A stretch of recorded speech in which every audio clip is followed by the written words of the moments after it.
दक्ष news सदैव तुमच्या सोबत।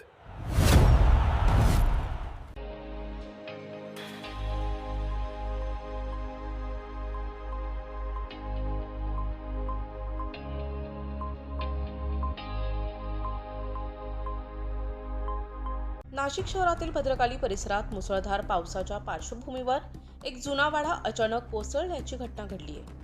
घटनेनंतर परिसरात काही काळ भीतीचे वातावरण निर्माण झाले। घटनेची माहिती मिळताच पोलीस, अग्निशमन दल आणि महापालिकेचे अधिकारी घटनास्थळी दाखल झाले। ढिगाऱ्याखाली कुणी अडकले आहे का याची पाहणी करण्यात आली।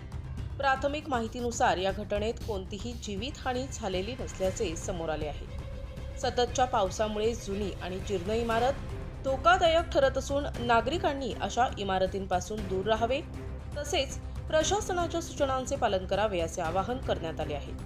नाशिकमध्ये सध्या अतिवृष्टीचा इशारा असल्याने प्रशासनाने नागरिकांना सतर्क राहण्याचे आवाहन केले आहे।